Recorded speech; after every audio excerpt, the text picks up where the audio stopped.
Inaresto nito lamang February 24 of 2026 ang isang social media personality na nagngangalang Norman Mangusin o kilala rin bilang Francis Leo Marcos. We are here today to announce the arrest of Norman Mangusin, aka Francis Leo Marcos. Siya ay inaresto ng mga operatiba ng Philippine National Police Criminal Investigation and Detection Group o CIDG, kaugnay ng kasong isinampa sa Korte ng Parañaque City. Kinumpirma ng isang representative ng National Police Commission o NAPOLCOM na inaresto si Norman Mangusin habang kumakain sa Sheraton Manila Hotel. Morning, sir. I-serve lang po namin yung warrant. Okay.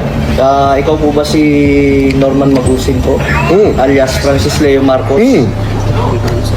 Hindi. Agad na kumalat ang balita at marami ring naging haka-haka. Ayon sa mga bali-balita, ang pag-aresto di umano ay dahil sa pagsusuot daw ni Mangusin ng PNP uniform. Pero ayon sa ibang mga reports, hindi iyon ang dahilan ng pag-aresto. So ano nga ba talaga ang kaso? Ano ang unjust vexation? At bakit may cybercrime angle? Pag-usapan natin. If you're new to my channel, I'm Attorney Jane, and I talk about life, law, and more. Bago ang lahat, paalala lang po, ang pag-aresto ay hindi isang hatol. An accused is presumed innocent hanggat siya ay hindi napapatunayang guilty sa korte.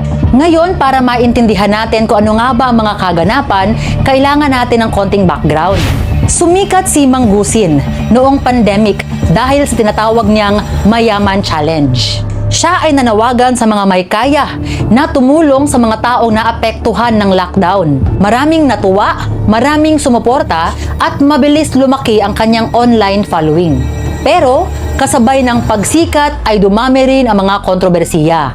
Lalo na tungkol sa paggamit niya ng apelyedong Marcos na ilang beses nang dininay ng mga miyembro ng pamilya Marcos. Pagkatapos ay pumasok siya sa politika at tumakbo bilang senador nito lamang 2025. At dito na nga nagsimula ang seryosong mga legal developments. Noong siya ay tumakbo bilang isang senador, siya po ay na-disqualify ng Commission on Elections or COMELEC bilang isang nuisance candidate.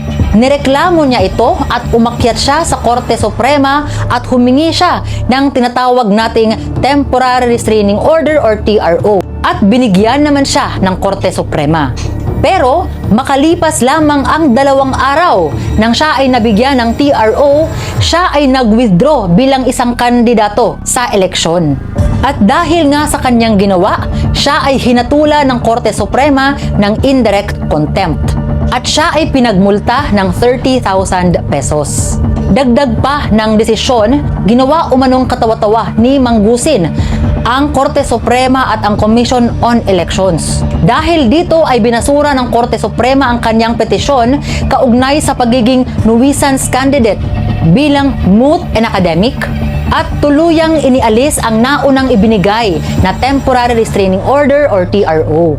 Sa ilalim po ng Rule 71 of the Rules of Court, ang indirect contempt po ay ipinapataw sa mga gawaing nagbibigay ng kahihiyan, sa hukuman o humahadlang sa maayos na administrasyon ng hustisya. Kaya naman mga kaibigan, dito pa lang ay malinaw na that there is already legal friction when it comes to Norman Mangusin. Now let's fast forward a little bit. Pagdating po ng mid-February of 2026 ay may kumalat na larawan online. Sa larawan po ay tila suot ni Mangusin ang isang ceremonial blue uniform ng Philippine National Police. Kaya naman ay nag-react ang PNP at ang NAPOLCOM. Po yan, sir, sa mismong iniimbestigahan kung saan siya nakakumuha o paano siya nakapag-produce ng uniforme. Sinabi nilang iimbestigahan di umano nila si Norman Mangusin kung nagkaroon ba ng usurpation of authority or may illegal use of uniform. Ano nga ba ang ibig sabihin nito?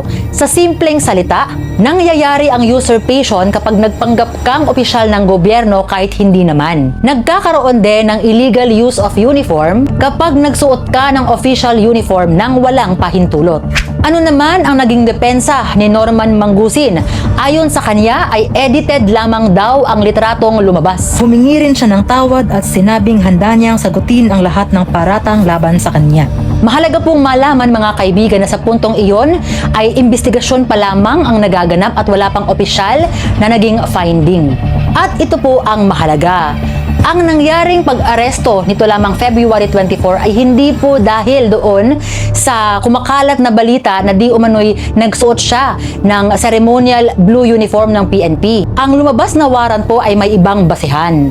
Ayon po sa mga news publications, ang warrant of arrest ay inilabas ng isang sangay ng Regional Trial Court sa Parañaque City. Ang kaso ay di umano multiple counts of unjust vexation sa ilalim ng ating revised penal code. And these were filed in relation to the Cybercrime Prevention Act. Ayon sa mga ulat ay multiple counts daw ito at ang kabuuang piyansa ay hihigit sa 100,000 pesos. So ano nga ba itong unjust vexation? Ito ay ang paggawa ng isang bagay na nakakaabala, nakakairita o nakakapagpahiya ng isang tao nang walang sapat na dahilan. Hindi po kailangan na may pisikal na pananakit. Pwedeng idaan ito sa salita, pwedeng online post. Kapag ito ay ginawa online, dito po pumapasok ang cybercrime element. Ito ay kinikilala ng batas kung ginamit ang internet sa paggawa ng krimen at maaring saklawin ito ng Cybercrime Prevention Act. Halimbawa na lamang ay may 10 bilang o may 12 bilang ng counts, ibig sabihin po nito ay may 10 or 12 alleged incidents or complainants. Pero tandaan po na ito ay mga alegasyon pa lamang hanggat hindi pa ito napapatunayan sa korte. Ano naman ang naging reaksyon ni Norman Mangusin sa pagsasampa ng kasong ito? Ayon sa kanya ay retaliatory daw ang kaso. Ayon rin sa kanya ay unjust vexation lang naman daw ang isinampang kaso sa kanya, pero grabe daw ang pagpapahiyang ginawa sa kanya. So, unjust fixation lang, pagpapahiyain niyo ako sa buong Pilipinas, grabe, para akong pumatay. Tapos papahiyain niyo ako, national TV, ng ganito, na kesyo ako daw ay nagmura kay ganito. Ngayon ay balikan natin ang araw ng mismong pag-aresto. Nangyari ito sa Sheraton Manila Hotel. Ang nag-serve po ng warrant ay ang Criminal Investigation and Detection Group or CIDG. Kapag may lumabas na po na warrant of arrest, ibig sabihin ito ay may judge or huwes na nakakita ng probable cause sa paggawa ng krimen. At ito ay sapat na batayan para iharap sa korte ang akusado. Tandaan po natin na hindi po ito isang hatol kundi simula lamang ng isang legal na proseso. Karaniwan ay susunod dito ang actual arraignment, maaaring magkaroon ng pre-trial, at kung hindi ma-dismiss during pre-trial ay susunod po ang actual trial. Samantala, ang issue tungkol sa uniform ay hiwalay na usapin. Kung mapapatunayan na totoong nagsuot siya ng uniform nang walang pahintulot, ito po ay magkahiwalay na kaso. Pero kung totoo nga po ang depensa ni Norman Mangusin na edited ang larawan, maaaring hindi po mag-prosper ang kaso. Bukod pa rito ay may mga pahayag din ang NAPOLCOM tungkol sa pag-verify ng mga legal documents ni Norman Mangusin. Ayon sa kanila, sila ay nakikipag-ugnayan sa Department of Foreign Affairs at Philippine Statistics Authority. Ngunit, verification stage pa lamang ito ayon sa mga ulat. Kaya naman, mahalaga pong intindihin, these are different legal tracks. Una, ang indirect contempt ruling ng Korte Suprema.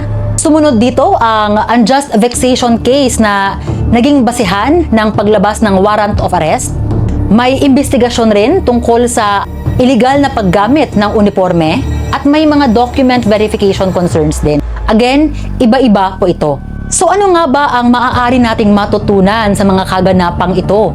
Unang-una po, when it comes to online speech, mahalaga pong maintindihan na maaaring magkaroon ng mga legal consequences kapag ito ay lumampas sa hangganan ng batas. Mahalaga rin pong malaman na lahat po tayo ay may due process, sikat man o hindi.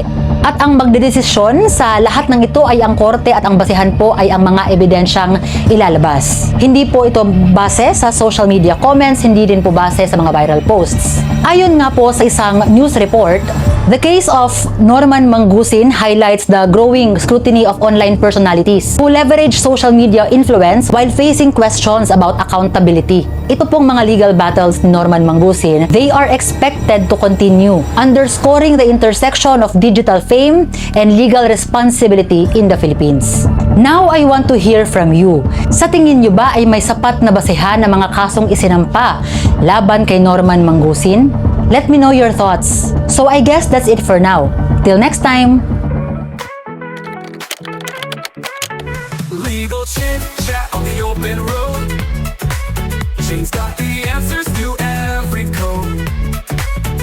From contracts to crime, she's got it all mapped. Legal chit chat, and the world